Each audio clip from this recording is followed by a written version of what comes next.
What is up, YouTube? Today I'm coming back at you with another gaming pickups video. And today's gaming pickups, I have a couple things here. This one's going to be a shorter gaming pickups video just because I picked up something that's not gaming related, but it costs quite a bit of money. So I'll show you what it is just so you understand. But it's not really gaming related, and it kind of took away some of my spending money for 2 weeks. So that's why I don't have quite as many games as I normally do, but I still got a decent amount. And I'll just get right into it. We'll go oldest stuff to newest stuff. Actually, first we'll go with the Disney Infinity figures, because I did pick up some Disney Infinity figures. And then we'll go oldest to newest. Alright, so let's get right into it. I'm not going to show any gameplay for Disney Infinity when I show the figures, just because there's no real point. Because I've already shown Disney Infinity gameplay before, and it would just be the same thing, basically. But the first figure I picked up is one that I really, really wanted, just because she looks really, really cool. And it's a Star Wars character, so I obviously wanted it. I picked up Sabine. She is from Star Wars Rebels.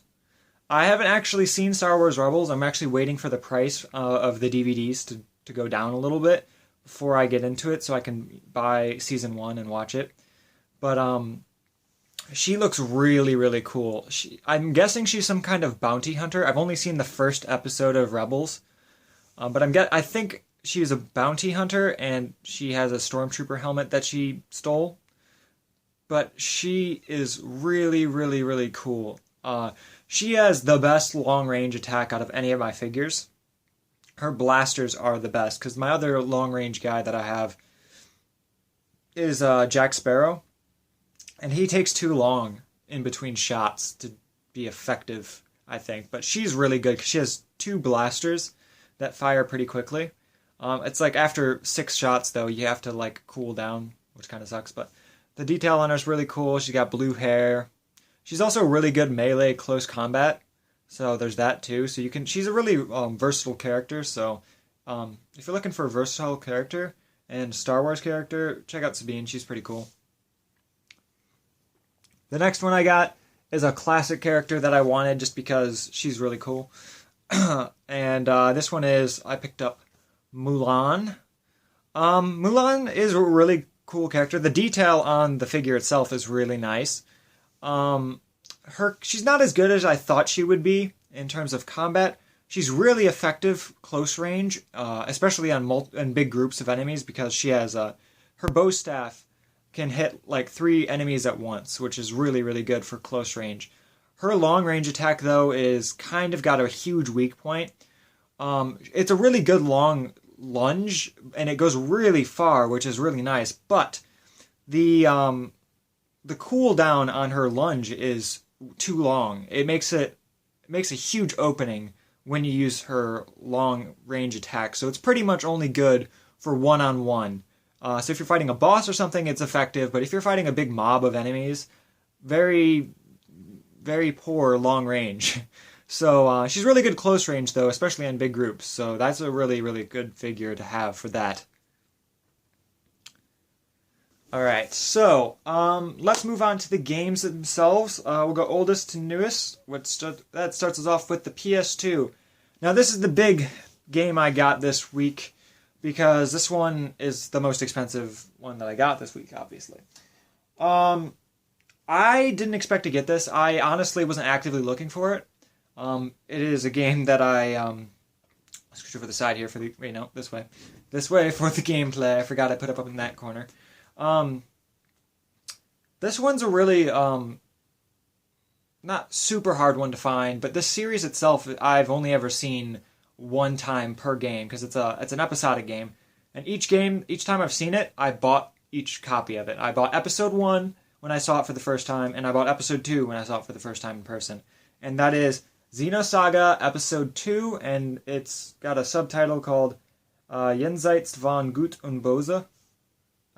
My German's really rusty, so if I pronounced that or butchered it in any way, let me know. But it's a episodic RPG, and I know these games are kind of hard to find. This one is in superb shape. I wish I could say I got an amazing deal. I got a deal on it, but it wasn't like the best deal in the world or anything. But it's in amazing shape, so that's why I was okay with it. Like this game is in really good shape. It came complete with the manual and both discs, so really really happy to get this game. I am waiting to play these games until I get episode 3, which is the big one to find because it's really really hard to find. But I will wait until I find it, and hopefully when I do find it, it is not as expensive as it could be. So, yeah, but this is a really cool RPG with mechs in it and stuff, I think. Yeah, there's mechs in it, which is also awesome because, you know, RPGs with mechs, can't go wrong. So, worth checking out if you can find the copies of them, but really nice case for that. Really good condition. Alright, so the next system is Xbox. Now, I picked this one up. I had never heard of this game, and I thought it could be interesting. It doesn't really have a creative title or anything, but the back kind of looked decent. So the cover looks really bad. It's called Syberia. Just Syberia. And I think this is a survival horror game or a murder mystery game. Not quite sure. I haven't played it because I haven't hooked up my Xbox in a while, my original Xbox, and I can't play it on my 360. So, Syberia. The back looks really, really nice. The graphics in the back look nice. So, I'm excited to play this one. I just thought it was an interesting game. Definitely very interesting. I've never heard of this game from anybody, so it could be interesting. And it has some quotes from USA Today and CNN, which is weird. And they say a solid pick. ... USA Today. So that's obviously taken out of context. And Syberia brings back adventure genre, impressive graphics. That doesn't seem like it's proper grammar, but okay, CNN. Wouldn't it be adventure genres, impressive graphics? I don't know. But yeah, so there's this game. I guess it's a survival adventure game. Interesting. Really cool to have this. You know, you don't see weird games like this all that often, so I just thought it'd be nice to have one. The next game I have is for PS3, and this one I picked up not because I was like, oh, I have to get that game like I did with those two, but it was just a game that I thought, oh, that's pretty interesting, and it was below $1. And like I said before, if I even find it remotely interesting and it's below $1, I will buy it, because why not? So yeah, this was obviously below $1. It's a PS3 game, so, but I just thought it was interesting. It just sounded vaguely interesting, and I was like, okay, Vikings Battle for Asgard is the name of this one. And I have played a bit of this already. It's sort of like a mini open world game. It is open world, I should say. It's not like a mini open world game. It is an open world game, but the map is small. It could be smaller, obviously, but it's not a huge and sprawling open world. But the fact that it is an open world game is kind of cool for below $1.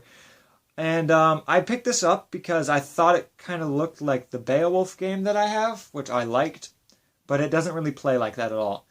The biggest gripe I have with this game is triangle is jump. Why? Why? Why triangle? That is the furthest button away. It's the stupid... I could understand circle. I could understand square. Triangle? I hate when they do that. Alright, so, now that that's out of the way. The game itself, though, it's got... I believe this is an early PS3 game. Let me check on the back here. Okay, yeah, 2008, so the PS3 had been out for a year at that point. So it's got pretty decent graphics for the time. It's completely free of loading screens. Like, even when you fast travel to a location, I didn't notice any loading at all. It was just like, you're there. Which is kind of impressive for an early game like this. But you basically play like as a Viking, if I got this right, that died and came back. I think that's what happened. I didn't read all the dialogue because it was dialogue heavy in the beginning, and I just wanted to test the gameplay out, because that's what I do when I test a game out, so I can talk about it. but it's pretty cool. The combat itself is combo based. You've got a light and a heavy hit. The heavy hit's really slow though, so be aware of that. But the graphics themselves is all right. The story, it's okay. I'm not really sure because I didn't get really far into it, but it seems like it has a little bit of promise, and for the price, who really cares? Did come complete with the manual and the game disc, which is in the PS3. So that is basically all the games that I got, and really happy with what I got, especially Xenosaga Episode 2. I am super excited to have that game. Like, I did not expect to see that. I just walked into the used store, I was like, wow, Xenosaga. Okay. And then I bought it. So, that's how that went. But yeah, as you noticed, I didn't really get a whole lot of games this time, and that's because I bought something. I bought something to occupy my free time, because I was spending a lot of free time on YouTube, and I was like, okay, I need to do something constructive with my free time. Because in between playing games and watching YouTube videos, it's not very constructive. So I was like, I want to do something constructive, and I've always wanted to do this in the first place. I just never really put my effort into it until now. And I bought a language learning course, and it's pretty big. But it was not too terribly expensive. It was cheap for language learning stuff, but I picked up the Living Language Complete Edition of Korean. So obviously this took up a lot of my money for the couple weeks. But yeah, I'm going to be learning Korean. Not that it really affects this channel at all, but that is why I didn't really get that many games. Eventually, I would like to get to the level where I can read proficiently enough to not need a dictionary, because I can already read the script. I just don't know what the words mean.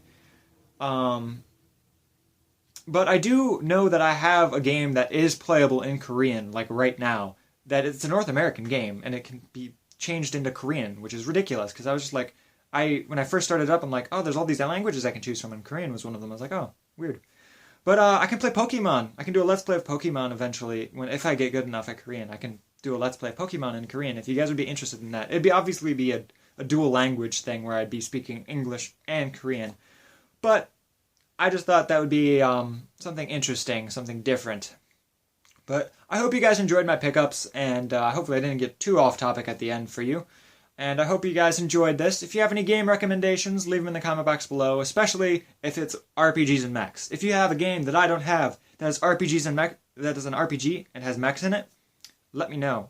I love games like that. Like, I have, what's it called? Where's the collector's edition for that game? Oh, Zone of the Enders. I have Zone of the Enders, I have Xenosaga, I don't really know how many games like that there are. I don't have Final Fantasy VI. I need Final Fantasy VI, which is an RPG with some mechs in it. But yeah, I do have some RPGs with mechs in them, and I would love to have more. So if you have any like that, let me know in the comment box below. I hope you guys enjoyed this video. Thank you guys for watching, and I'll see you guys next time. Peace.